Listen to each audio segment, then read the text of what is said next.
안녕하세요. 올해 35살 나름 골드미스로 잘 살고 있는 싱글 여자입니다. 제가 사연을 쓰게 된 이유는요. 엄마 때문이에요. 저의 엄마 인생을 보면서 저는 결혼 따위는 개나 줘버리라고 비혼을 선언했는데 제가 아는 것 이상으로 엄청난 일들이 많았다는 것과 최근 일어난 아버지의 막장짓에 분노하는 마음을 어떻게 감당할 수가 없어서 이렇게 글을 쓰게 됐습니다. 저희 엄마는 저를 20대 낳으셨어요. 그러니 지금 나이가 55살밖에 안 된 거죠. 저랑 같이 다니면 큰언니냐 이모냐 모를 정도로 동안의 예쁜 미모를 자랑한답니다. 어릴 때는 그게 너무너무 싫었어요.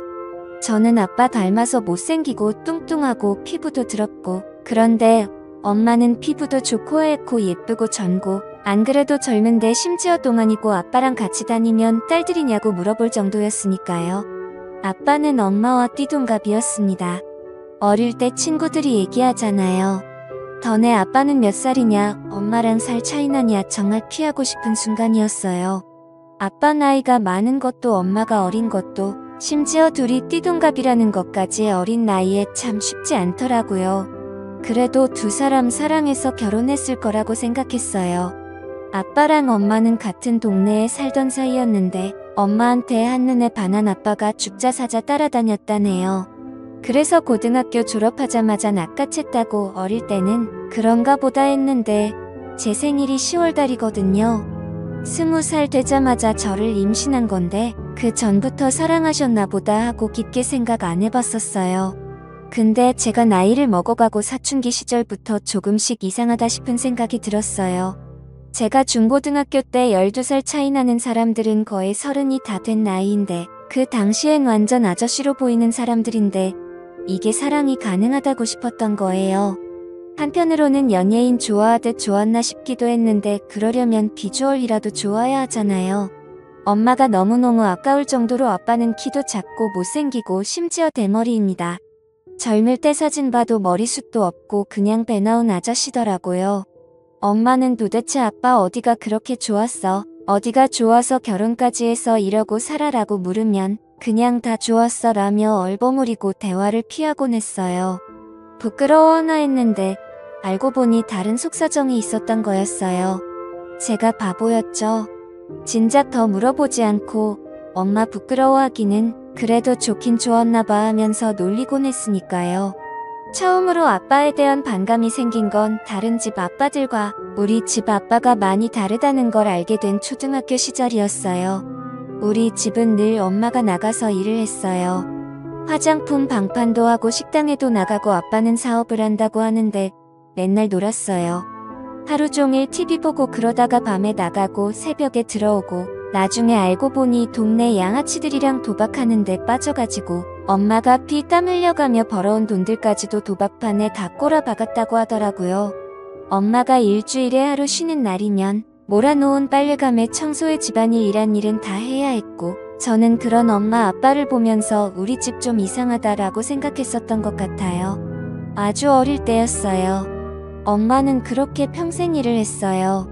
아참 아이는 저 하나예요. 저나 코아빠가 정관 수술하고 왔다나요. 그것도 예전에는 뭐 민방위 훈련 가면 공짜로 해줬다고 애 더 낳을 생각 없다면서 엄마라는 상의도 없이 혼자 묻고 왔대요. 엄마도 그건 좋다고 했어요. 자식 더 낳고 싶지 않다고요. 제가 어릴 때는 나도 동생 있었으면 좋겠다고 동생 낳아달라고 투정 많이 부렸었거든요. 그때마다 엄마가 한숨 쉬면서 엄마는 너 하나 잘 키우는 게 인생의 목표야. 다른 아이 생각도 하고 싶지 않아. 외로우면 좋은 친구를 많이 사귀고 동생은 꿈도 꾸지 말아라고 말하곤 했었죠. 늘 저를 자기 인생의 전부라고 말하는 엄마 때문에 사실 사춘기 때는 스트레스도 많이 받았어요. 엄마가 늘 저한테 너가 잘 돼야 해. 너는 꼭 좋은 학교 들어가서 성공해야 돼 라고 엄청 압박을 줬었거든요. 그때는 그게 진짜 압박인 줄만 알았는데 살다 보니 엄마의 진심이 뭔지 조금은 알 것 같아요.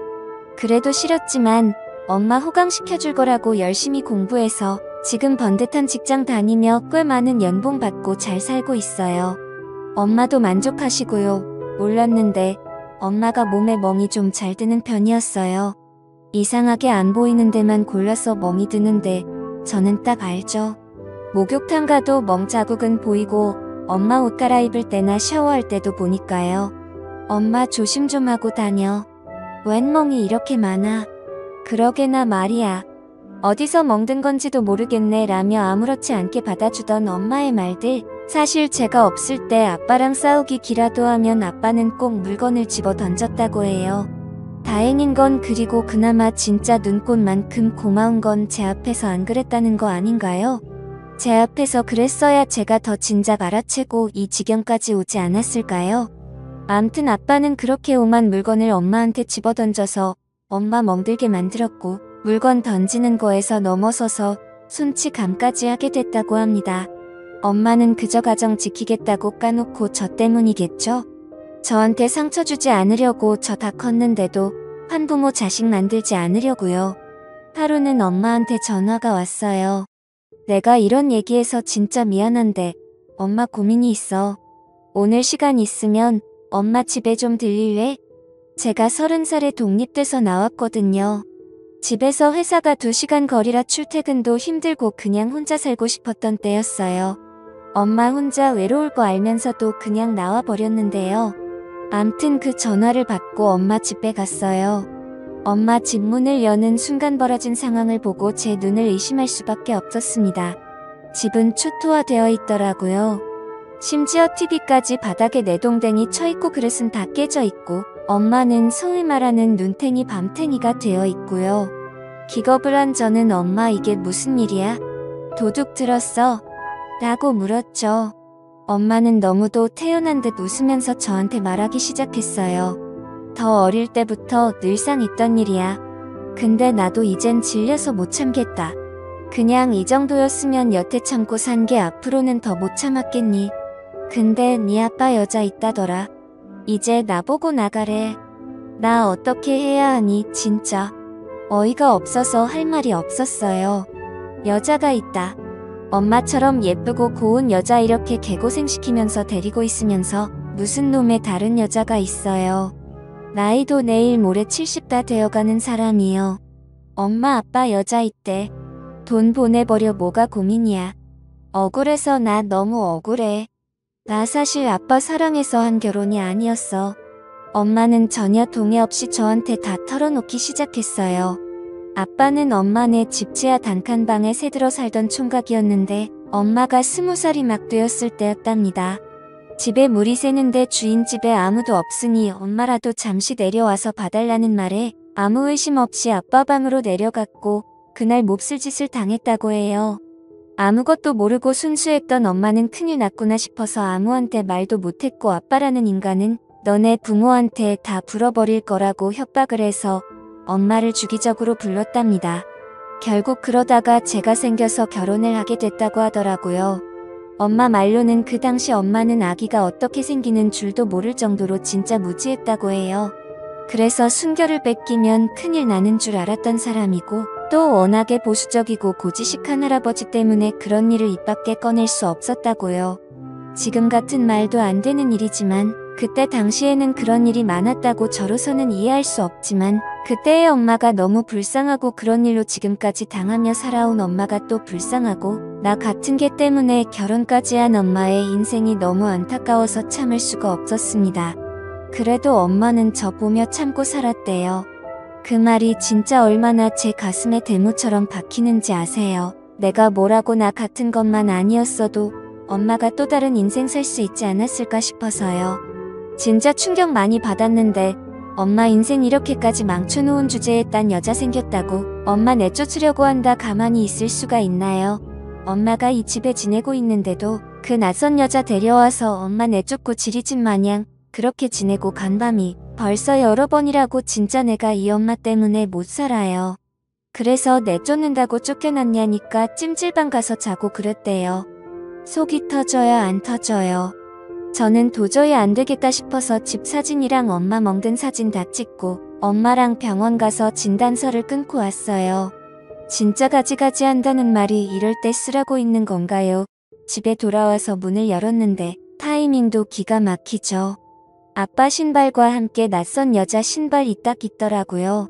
한관에 우산이 하나 보이길래 우산 들고 핸드폰 동영상 딱 열고 안방문을 열어 지켰어요. 진짜 못 볼 꼴도 이런 못 볼 꼴이라 어휴 안 보는 삽니다라는 말 이럴 때 쓰는 거 아닌가 몰라요. 진짜 기능이나 제대로 할까 싶은 아빠가 웬 늙고 뚱뚱한 여자 하나 눕혀놓고 뭔가 엄청 용을 쓰고 있는데 진짜 웃겨가지고 우산으로 진정 확 쑤셔버리고 싶은 걸 꼭 참고 동영상 찍으면서 말했어요. 이봐요, 아줌마. 좋아요. 도대체 뭘 보고 이런 쭈구렁 할아버지랑 바람 타요? 돈도 없는 개털인데 도대체 뭐가 좋아서 이 짓을 할까? 제 소리에 그제서야 제가 들어온 걸 알았는지 두 사람은 이불 속으로 후다닥 들어가더라고요. 저는 우산으로 있는 대로 두 사람을 두들겨 뱉고 엄마는 옆에서 울면서 지켜보고 있었어요. 엄마 뭐해? 엄마도 때려. 왜 엄마만 평생 맞고 살아? 뒤실은 내가 감당할 테니까 해버려 아주. 저는 두 사람이 덮고 있던 이불을 걷어치워버리고 엄마한테 우산을 쥐어줬어요. 엄마는 한참 고민하더니 갑자기 눈빛이 바뀌면서 그동안의 한풀이를 하듯 할 줄도 모르는 욕을 해가며 두 사람을 내리쳤습니다. 속이 다 후련했어요. 맞은 게 억울하면 맞고 소화라고 우리는 진단서 답해놨고 바로 경찰서 가서 고소하겠다고요. 엄마가 힘이 빠지고 사람도 넙다운 이대였길래 제가 얘기했어요. 지금까지 아빠 당신은 도박이나 하고 경마장이나 다니고 동네 양아치들이랑 술이나 처마시러 다녔지. 이 집 없고 지금까지 나 키우고 먹이고 살린 건 엄마니까 나갈 거면 당신이 나가. 그리고 니들 돈 많이 준비해 내가 겁나 비싼 변호사 선임해서 니들 진짜 개털 만들어줄 거야. 아빠라는 사람이 쓰던 물건은 싹 정리해서 쓰레기 봉투에 넣어서 버려버렸어요. 속옷 하나 칫솔 하나까지도 전부 다요. 나이 70 먹고 이혼당하고 쫓겨나가는 꼴이죠. 상간녀는 또 뭐예요. 개뿔 아무것도 없는 노인네가 나가서 양아치들이랑 어울리면서 술집 가서 비싼 술 먹고 있는 척 좀 하고 다닌 모양인데 완전 꽃뱀이 돈이 많은 줄 알고 한번 물어보려다가 상간녀 소송당하고 같이 개털 된 거 웃기지 않나요? 엄마는 그렇게 이혼을 했고 요즘 홀로서기에 애쓰시고 계세요. 운동도 하고 여행도 하고요. 하고 싶은 건 많았지만 시국이 이래서 잠시 다 미뤄둔 상태로 집에서 뜨개질도 하고 제가 주는 용돈으로 맛있는 것도 배달시켜 드시고 주말에는 저랑 한적한 교회로 드라이브도 다니시고요. 진작 이렇게 같이 다녔으면 얼마나 좋았을까. 그동안 엄마는 얼마나 힘들었을까 생각하면 진짜 가슴이 찢어질 듯 아픕니다. 젊고 예쁜 우리 엄마 저랑 같이 앞으로 40년만 더 같이 즐겁게 살자고 약속했거든요. 저 키우느라 버린 세월 억울하지 않게 앞으로 효도하고 진심으로 엄마한테 잘하면서 살 거예요. 우리 엄마의 새 출발을 응원해 주실 거죠? 그럼 저는 엄마랑 먹을 맛있는 저녁을 준비하러 이만 가보겠습니다. 감사합니다.